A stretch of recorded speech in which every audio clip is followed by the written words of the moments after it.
परभणी जिल्ह्यातील पाथरी तहसील कार्यालयासमोर शिक्षकांचा विविध मागण्यांसाठी अन्न त्याग आमरण उपोषण व मुंडन आंदोलन।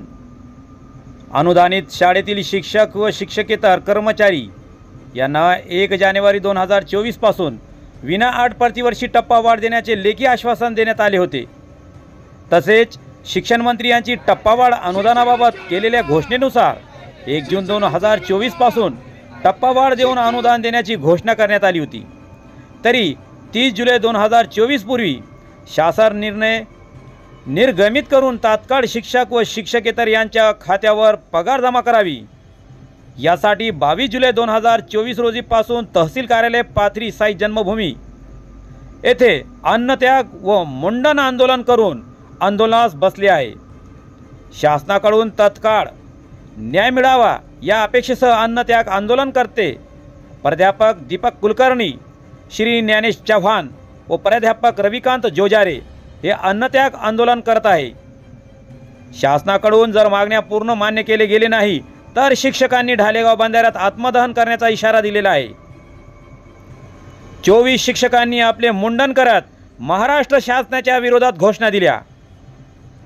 Prasadrao Kale sir, Suresh Bulange sir, Latif sir, Vaidyanath Dumate sir, Avchar sir, Prashant Salve sir, Sitaphale sir, Harkad sir, Subhash Dugane sir, Bhagwanrao Maske sir, Nitanwar sir, Bhalerao sir, DK. Nagare, Manik Gaikwad sir, Akash Ghumre sir, VV. Kayande sir, Taher Niyaz Ali sir, Shivaji Patange sir, VB. Kamble sir, VS. Yadav sir, Anand Jadhav sir, Bobde sir, Shivaji Baburao Patange sir या 24 शिक्षकांनी आपले मुंडन करून जाहीर निषेध केलेला आहे। चुकांमुळे या ठिकाणी आपल्या सरकारची कुठेतरी बदनामी होत आहे। कोण म्हणतात देत नाही, कोण म्हणतात देत नाही, 100% अनुदान 100% अनुदान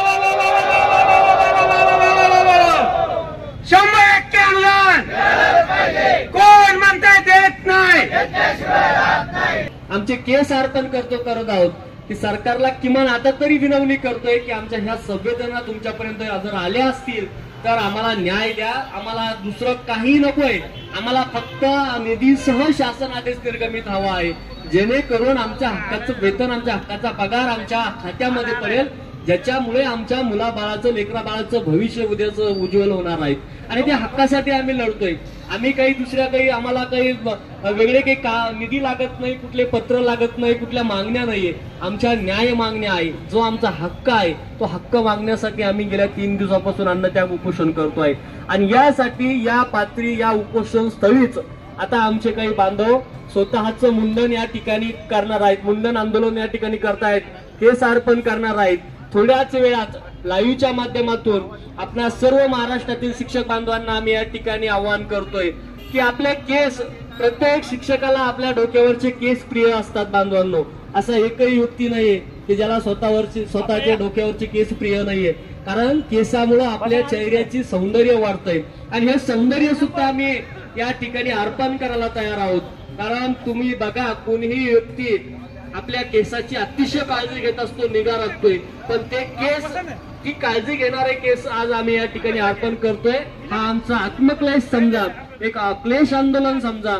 त्यामुळे अशा पद्धतीचं मुंडन आंदोलन करून आम्ही या ठिकाणी लगेच थोड्याच वेळात या मुंडन आंदोलनाला या ठिकाणी सुरुवात करणार आहोत। महाराष्ट्रभर आता हे मुंडन आंदोलन तुम्ही बघणार आहात आणि हे मुंडन आंदोलन चालू असताना सर्व उपस्थित बांधवांनी फक्त बघ्याची भूमिका घेऊ नका, तर हे मुंडन आंदोलन असताना सगळ्यांनी बोंब मारायची, बोंबाबोंब आंदोलन या ठिकाणी करायचं। कारण आता आपल्याला सरकारला या सगळा निषेध त्या ठिकाणी दाखवायचा आहे। आणि काही बांधव आपल्या प्रश्नच मार्गी लागला आणि हारे तुरे घेऊन सनी सरकारपर्यंत चाललायत। निश्चितच आम्ही तुमची हत्तीवरून मिरवणूक काढू, हत्तीवरून तुम्हाला हार तुरे घालू, परंतु आम्हाला हक्काचा कागद, शासन आदेश आमच्या हातात दिला तेव्हा। अजून कितीपर्यंत आश्वासनाची बोलवण तुम्ही आमची करणार आहेत?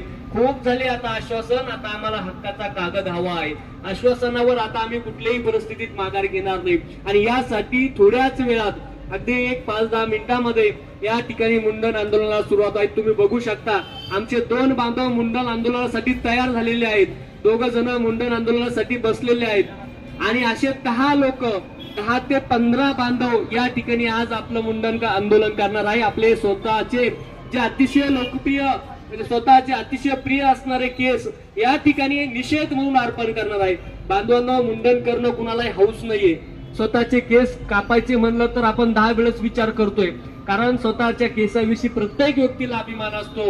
एक त्याची व्यक्तिमत्व त्या केसामधून फुलत असतं आणि तेच व्यक्तिमत्व ते सौंदर्य आज आम्ही या ठिकाणी अर्पण करत आहोत. आणि या आंदोलनाची सुरुवात आमचे मित्र मुख्याध्यापक प्राध्यापक काळे सर हे प्रसाद काळे सर हे प्रथम या ठिकाणी मुंडन आंदोलनासाठी बसलेले आहे. पहिलाच नंबर माझा लावा असं त्यांनी स्वयंस्फूर्तीने सांगितलेलं आहे. म्हणजे ही तळमळ असली पाहिजे बांधवांनो. फक्त छत्रपती जन्मावा पण दुसऱ्याच्या घरात मुंडन करा, सगळं करा, पण दुसऱ्यांनीच करा असं न करता ते स्वतःच्या खांद्यावर पेललं पाहिजे, स्वतः घेऊन आपण चाललो पाहिजेत. आणि तशातले प्रसाद काळे सर यांनी स्वतः सांगितलं. आमचे सीताबळे सर म्हटले रात्री की तुम्हाला मुंडन करावं लागतं, ते म्हणजे मी करतो पण पहिलं माझं करा. म्हणजे ही तळमळ असली पाहिजे की आपल्यामध्ये कुठलंही आंदोलन जर करायचं म्हणलं तर त्यासाठी पहिलं मी बळी द्यायला तयार आहेत, मी स्वतः त्याच्यामध्ये उतरायला तयार आहेत. मग बाकीचे नंतर माझ्या पाठीशी मला साथ देणारे जितके तयार होईल ते स्वयंपूर्तीनं होणारच, पण त्याची सुरुवात मी माझ्यापासून करतोय. ही भावना खरं तर आपण सर्वांमध्ये रुजवली पाहिजेत आणि आपण स्वयंप्रेरणेने याच्यामध्ये सहभागी झालो पाहिजेत. जितक्या जास्त तुम्ही मुंडन आंदोलन करसाल, जितके जास्त आपण केस अर्पण करू, तेवढा एक इफेक्ट, तेवढा एक निषेध आपण शासनापर्यंत देणार आहोत की आम्ही तुमच्या या घोषणेवर समाधानी नाही आहोत. आम्हाला फक्त या घोषणेची बोलवण नको आहेत. अशा घोषणा आतापर्यंतच्या या 15 वर्षाच्या काळामध्ये अनेक आम्ही बघितल्यात, पण आता आम्हाला घोषणा नकोय, आम्हाला न्याय हवा आहे. आणि न्याय झाल्याशिवाय, न्याय मिळाल्याशिवाय, शासन आदेश निर्गमित झाल्याशिवाय आता कुठल्याही परिस्थितीत या महाराष्ट्रातील हा 65,000 शिक्षक स्वस्थ बसणार नाही, शांत बसणार नाही. शिक्षक समन्वय संघाचा, अरे शिक्षक समन्वय संघाचा, अरे कोण म्हणता देत नाही, अरे कोण म्हणता देत नाही. मित्रांनो, हा जो लढा सुरू झालेला आहे, हा लढा आपल्याला शासनापर्यंत अशा पद्धतीने पोहोचायचा आहे की शासनाला सुद्धा लक्षात आलं पाहिजे की बाबा जगात कोणासंगही वैर घ्या, पण शिक्षक जातीसोबत वैर घेऊ नका. शिक्षकांसोबत जर वैर घेतलं तर ते लोक आपल्याला कुठंच व्यवस्थित ठेवत नाहीत. विचार करण्यासारखी गोष्ट आहे. इतक्या दिवसापासून आंदोलन चालू आहे, 20-20 वर्ष झालेले आहेत, हा प्रश्न सुटत नाहीये. सरकारला जर चेव येत नसेल तर सरकारला चेव आणण्याचं काम, सरकारला जाग आणण्याचं काम आपलं आहे. आणि आपल्याला जर सरकारला जाग आणायचं असेल तर सरकारला फक्त डोक्याने जाग येऊ शकतो. त्यामुळे तुमचं ज्या जिल्ह्यामध्ये जिथं आंदोलन चालू आहे त्या ठिकाणी आंदोलन करणाऱ्या बांधवांचे हात मजबूत करा. काहीच गरज नाही घरी राहण्यावरून. तुम्हाला हे लोक इथं येऊन रात्रभर सुद्धा यांच्यासोबत बसा म्हणत नाहीयेत. तुम्हाला यांच्यासोबत आपल्या आयुष्यामधले, आपल्या दिवसामधले आपण प्रत्येकाने 6 तास जरी दिले नाही या शिक्षक समन्वय संघासाठी, तर हे 6 तास आपल्याला एक अधिकचा टप्पा, त्याच्यामध्ये प्लसचा प्रचलित आणि खात्यामध्ये पगार देऊ शकतो. त्यामुळे मित्रांनो, आपल्याला लढायचंय, नुसतं लढायचं नाही तर जिंकायचंय. जिंकायचं याच्यामुळं की आज आपण जर जिंकण्यासाठी मागे राहिलो तर हे जे 4 लोक आपल्यासाठी अन्नत्याग आंदोलन करायले, यांच्या अन्नत्याग आंदोलनाला कुठेतरी फलित येणार नाही. आणि त्यांचा जितका प्रांजळ त्यांचे विचार आहेत, त्यांची भावना जितकी निर्मळ आहे की माझ्या शिक्षक बांधवांना पगार मिळवून द्यायचा आहे, त्यांच्या भावनेला, त्यांच्या विचारांना आणि त्यांनी केलेल्या या युद्धाला जर आपल्याला जिंकवायचं असेल तर त्या युद्धामध्ये आपल्याला सुद्धा छोट्या मोठ्या सैनिकांची, छोट्या मोठ्या सरदारांची भूमिका निभवायची आहे. एकदा मला पुन्हा एकदा अभिनंदन करू वाटतं की माझ्या माता भगिनी या ठिकाणी येऊन बसलेल्या आहेत. पोटाचा प्रश्न हा सगळ्यांचाच असतो, मग तो पुरुष असो का स्त्री. आणि म्हणूनच पुरुषांच्या खांद्याला खांदा देऊन स्वतःचा हक्काचा पगार मिळवण्यासाठी ज्या आमच्या बहिणी इथं आलेल्या आहेत, त्या बहिणींसाठी सुद्धा एकदा जोरदार टाळ्या झाल्या पाहिजेत. हा महाराष्ट्र विचारांचा महाराष्ट्र आहे, हा महाराष्ट्र क्रांतिकारकांचा विचारांचा महाराष्ट्र आहे. आणि या महाराष्ट्राचं सुद्धा एक तत्व आहे की जेव्हा जेव्हा कुठलाही एक घटक असं नका, जेव्हा जेव्हा एखाद्या घटकावर अन्याय झालेला आहे त्या घटकाने त्या संपूर्ण समाज व्यवस्थेशी लढा देऊन स्वतःवरचा अन्याय दूर केलेला आहे. आणि म्हणूनच बांधवांनो, हा जर आपल्याला अन्याय दूर करायचा असेल तर आपल्याला पाथरी या ठिकाणी साईबाबांच्या चरणी अशा पद्धतीनं लीन व्हायचं की या शिक्षण मंत्री सुद्धा या साईबाबांना गुरु म्हणतात, त्या शिक्षण मंत्र्यांना सुद्धा यावं लागेल इथे, या ठिकाणी येऊन त्यांना आपली अडचण सोडावं लागेल, आपल्याला आपल्या अनुदानाचा पगार द्यावा लागेल. या शिक्षक समन्वय संघाच्या माध्यमातून हे उभं राहिलेलं 19 जिल्ह्यांमधलं जे आंदोलन आहे, हे 19 जिल्ह्यांमधलं आंदोलन शिक्षक समन्वय संघाचे जे शिलेदार आहेत ते शिलेदार स्वतःच्या खांद्यावर घेऊन लढत आहेत. आणि या खांद्यावर शिलेदार जे घेऊन लढत आहेत त्यांना आपल्याला बळ द्यायचं आहे, त्यांचे हात मजबूत करायचे आहेत.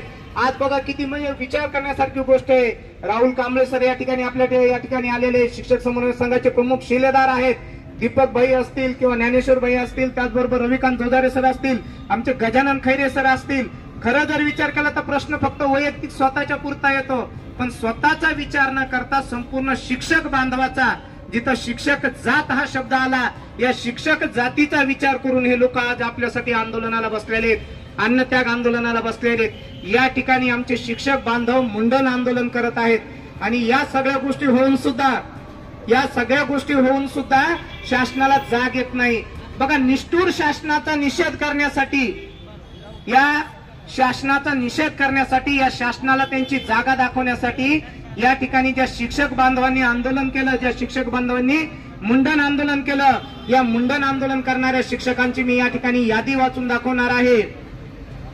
Shri Prasadrao Kale sir, Shri Bhagwanrao Baske, Shri Subhashrao Dugane, Shri Vaijnath Dudhate, Shri Latif sir, Shri Avchar sir, Shri Prashant Salve sir, Shri Sitaphale sir, Shri Harkal sir, Shri Ejanwar sir, Shri Bhalerao sir, Shri Nagare sir, Shri Manik Gaikwad sir, Shri Akash Ghumre sir, Shri Kayande VK sir, Shri Taher Niyaz sir, Sayyad Ahmad Ali sir, Shri Shivaji Patange sir, Shri Kamble VG sir. म्हणजे बघा, हे आपले 20 शिलेदार आहेत ज्यांनी आज या आंदोलनाची पहिली, ज्याला आपण म्हणू शकतो की ज्यांनी पहिली गाडी पेटवलेली आहे.